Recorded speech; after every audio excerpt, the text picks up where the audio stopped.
DRDO शेर तो इसरो निकला सवा शेर। जी हाँ दोस्तों, जहां डीआरडीओ ने हाइपरसोनिक मिसाइल की एक अलग ही चुनौतियों को क्रॉस किया है, जहां बैलिस्टिक मिसाइल डिफेंस सिस्टम को डेवलप करके नया कीर्तिमान बनाया है, भारत को एलीट क्लब में शामिल कर दिया है। भारत, रूस, अमेरिका और चीन के ग्रुप में, जो कि हवा में, पानी और आकाश तीनों से वार भी कर सकते हैं और तीनों तरफ से आते हुए दुश्मन के वार हवा में नेस्तनाबूद कर सकते हैं। उन कंट्रियों की लिस्ट में जहां डीआरडीओ ने भारत को शामिल करवाया, वहीं इसरो ने, जो कि स्पेस एजेंसी है, उसने कुछ ऐसा बना दिया है जो भारत के पास मौजूद दुनिया के किसी भी फाइटर प्लेन से एकदम अलग। एक ऐसा प्लेन है जो ऐसी मिसाइल को दाग सकता है जिसकी गति आवाज से 9-10 गुना ज्यादा है।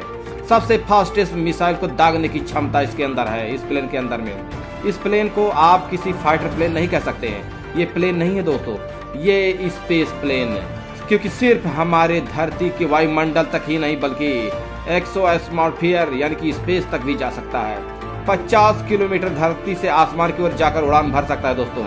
एक ऐसा प्लेन जो स्पेस का सफर कर सकता है और स्पेस में सैटेलाइट भी लॉन्च कर सकता है और स्पेस से धरती, भारत के दुश्मनों पर भी हाइपरसोनिक मिसाइल भी लॉन्च कर सकता है। जी हाँ, हम बात कर रहे हैं इस प्लेन की, इसरो की महत्वाकांक्षी प्रोजेक्ट टीएसटीओ स्पेस प्लेन की। एक ऐसा प्लेन जो सिर्फ एटमॉस्फेयर के अंदर, हमारे वायुमंडल के अंदर ही नहीं घूमेगा, बल्कि ये अंतरिक्ष में जाकर वापस एटमॉस्फेयर के अंदर इंटर कर पाएगा। एक ऐसी उपलब्धि है जो आज तक किसी भी देश में अचीव नहीं की है। सारे देश जिन्हें कोई सैटेलाइट लॉन्च करना होता है या अंतरिक्ष में इंटर करना होता है, तो सिर्फ उनके पास एक ही उपाय होता है और वो है रॉकेट्स, स्पेस शटल्स, और कुछ भी नहीं। रॉकेट्स में भी सबसे बड़ी उपलब्धि जिसके पास थी वो है स्पेस एक्स के पास, जिनके पास रीयूजेबल रॉकेट है। ऐसे रॉकेट जो अंतरिक्ष में जाएंगे, अपना पेलोड छोड़ेंगे और जो सैटेलाइट छोड़ेंगे, जो भी चीज़ों को छोड़ेंगे वो छोड़ेंगे और वापस जमीन पर उतर जाएंगे। लेकिन भारत ने इसरो ने पहली बार, हम आपको बता दें कि इसरो एक हथियार बनाने वाली एजेंसी नहीं है, वो तो स्पेस रिसर्च करने वाली, जिसका नाम है इंडियन स्पेस रिसर्च ऑर्गेनाइजेशन। लेकिन इस इसरो ने भी एक ऐसा हथियार लॉन्च करने का एक प्लेटफॉर्म दे दिया है भारत को, भारतीय आर्मी को, जिससे पूरी दुनिया बिल्कुल हैरान है। इसरो ने एक ऐसा प्लेन बनाया है जो कि रॉकेट की तरह जाएगा अंतरिक्ष में और वहां सैटेलाइट भी लॉन्च करेगा और चाहे तो वहां ऐसे हथियार दाग भी सकता है दुश्मन देश के ऊपर। ये दिमाग लाए, जुगाड़ लगाया हमारे देश के साइंटिस्टों ने और पछाड़ दिया दुनिया भर के टेक्नोलॉजी को अपने जुगाड़ से और अपने दिमाग से और अपने स्किलफुल मेजरमेंट से।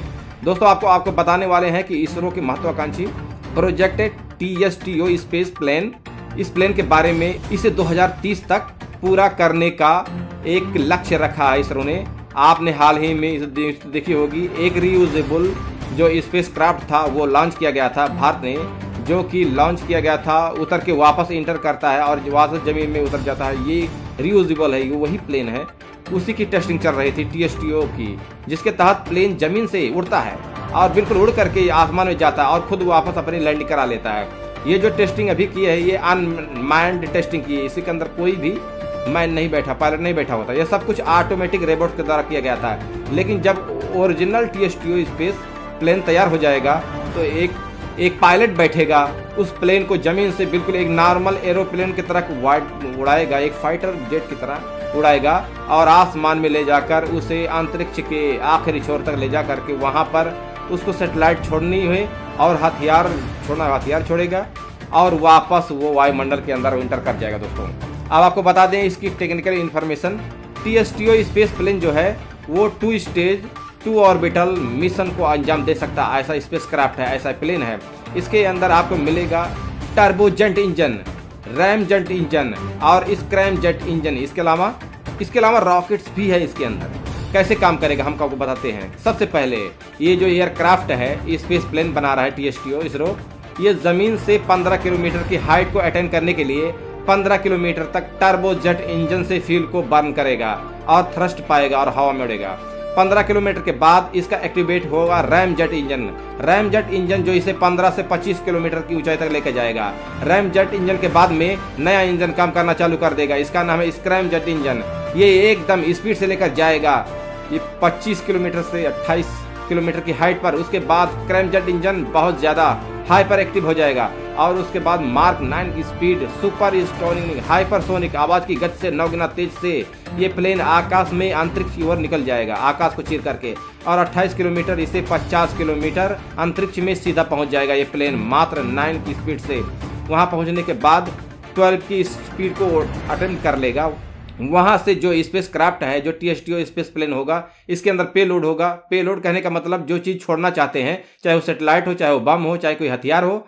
इस केस में सैटेलाइट वहां से छोड़ा जाएगा तो सैटेलाइट के अंदर जो रॉकेट बूस्टर लगे होंगे वो 50 किलोमीटर के हाइट में पहुंचने के बाद इस प्लेस ने अपने पेलोड को रिलीज करेगा, सैटेलाइट को रिलीज करेगा, और वहां से सैटेलाइट में जो रॉकेट होगा वो सैटेलाइट होगा वो मैक 12 की स्पीड से 300 किलोमीटर ऊपर अंतरिक्ष में पहुंच जाएगी और वहां पर लोअर अर्थ ऑर्बिट में सेटल हो जाएगी। इन्हीं सब टेक्नोलॉजी के बाद भारत, आपको बता दें दोस्तों, विश्व गुरु बन जाएगा। स्पेस में वो एजेंसी बन जाएगा जो दुनिया की सबसे सस्ती एजेंसी होगी। अगर किसी भी देश को अपनी सैटेलाइट को, कोई भी पेलेट को अंतरिक्ष में स्टेब्लिश करना है तो खासकर लोअर अर्थ ऑर्बिट में, आपको मालूम है कि आपको बता दें कि अमेरिका की नासा, जो कि सबसे अग्रणी स्पेस रिसर्च ऑर्गेनाइजेशन है, उसके पास अगर कोई देश जाता है अपना छोटा सा सैटेलाइट लेकर के तो 50 करोड़ पड़ता है उसे चार्ज। समझ रहे हैं, 50 करोड़ मिनिमम चार्ज पड़ता है एक सैटेलाइट को लॉन्च करने में, जबकि भारत इसरो अब तक 25 से 30 करोड़ में किसी भी देश के सैटेलाइट को लॉन्च कर देता था और मुनाफा भी कमाता था उससे। यही कारण है जो लगातार छोटी कंट्रीज हैं, जो मिडिल कंट्रीज हैं, इवन बड़ी कंट्रीज भी अपनी सैटेलाइट को इसरो के पास लॉन्च करने के लिए आते हैं। इसरो जो है एश्योरिटी भी देता है कि उसकी लॉन्चिंग जो सक्सेसफुल रही है, सैटेलाइट को सही तरीके से किसी भी स्टेबलिश कर देता है लोअर ऑर्बिट में, वो भी कम दामों में, जिसके चलते एक बहुत बड़ा मार्केट खोल दिया इसरो ने। अब इसके बाद स्पेस TSTO स्पेस प्लेन के बाद ये जो लागत लग रही 25 से 30 करोड़ की सैटेलाइट को अंतरिक्ष में लोअर अर्थ ऑर्बिट में सेटल करने की, उससे भी कम लागत में, क्योंकि आपको रॉकेट जलकर वेस्ट नहीं हो रहा है। जब भी कोई रॉकेट धरती से ऊपर और थ्रस्ट मारता है तो धरती के कच्चे से निकलता है तो सैटेलाइट छोड़ता है, उसके बाद रॉकेट वहीं वेस्ट हो जाता है, और ना फिर वहीं वेस्ट हो जाता है, बल्कि वो रॉकेट स्पेस डेबी बनकर रह जाता है, अंतरिक्षीय कचरा बनके टहलने लगता है। सोचिए जरा, अर्थ के बहुत दूर तक ग्रेविटी काम करती है और वहां पर जब भी कोई रॉकेट कोई भी देश छोड़ता है तो वहां रॉकेट फटती है, वहीं पर वो कचरे के रूप में उड़ता रहता है ग्रेविटी के। ये अलग प्रकार के कचरे की शील्ड बन गई पूरे अर्थ की सराउंडिंग में। आने वाले समय में स्पेस एक्सप्लोरेशन जब आम हो जाएगा और आम लोग स्पेस का मजा लेने के लिए बाहर निकलेंगे, तब उस स्पेस क्राफ्ट को इन कचरों का सामना करना पड़ेगा। सब जानते हैं कोई भी छोटा सा तिनका भी टकरा जाए तो बहुत बड़ी दुर्घटना हो सकती है। ऐसे में इसरो की टेक्नोलॉजी TSTO स्पेस प्लेन, जो कि बार बार अंतरिक्ष में जाएगा, ऊपरी सैटेलाइट को छोड़ेगा और फिर वापस आ जाएगा, वहाँ वेस्ट नहीं होगा। इससे स्पेस डिब्री को कम करने में बहुत फायदा मिलेगा और साथ ही साथ ये जो पेलोड को रिलीज करके अंतरिक्ष में स्टेब्लिश करने का जो पूरा प्रोसेस है, इसकी कॉस्ट समझ लीजिए बेहद कम हो जाएगी। और इसके बाद इस टेक्नोलॉजी को भारत सबसे पहले एस्टेब्लिश कर लेता है, 2030 से कर लेता है, तो उसके बाद दुनिया का हर देश भारत के पास आएगा अपना सैटेलाइट लॉन्च करने के लिए। भाई हमारी ये सैटेलाइट लॉन्च कर दो, ये हमारी सैटेलाइट लॉन्च कर दो। ये रेट सबसे कम भारत के पास होगा और सटीकता के साथ वो जाकर, हम सब जानते हैं कि रॉकेट के अंदर कभी इंसान बैठते नहीं है, जो भी बैठता है प्लेन के अंदर बैठता है। पायलट अगर छोड़कर आएगा अंतरिक्ष से किसी भी सैटेलाइट को तो ज़्यादा एक्यूरेट रहेगा, क्योंकि रॉकेट ऑटोमेटिक जो जमीन से उड़कर आसमान में जाता है, कचरा फैलाता है, फट जाता है कभी कभी, वो ज़्यादा बेहतरीन रहेगा। आप खुद सोच कर देखिए, बहुत बड़ी उपलब्धि है इसरो की। और DRDO का भी तो क्या बोलें आपको, DRDO तो शेर था, तो इसरो सवा शेर हो गया है। आने वाले समय में इसरो काफ़ी तरक्की करने वाला है। तो दोस्तों, अगर जो हमारी वीडियो पसंद आई हो, हमारे वीडियो को लाइक कीजिएगा, शेयर कीजिएगा और हमारे YouTube चैनल को सब्सक्राइब कीजिएगा। इसी के साथ नेक्स्ट वीडियो मिलेंगे। जय हिंद, वंदे मातरम।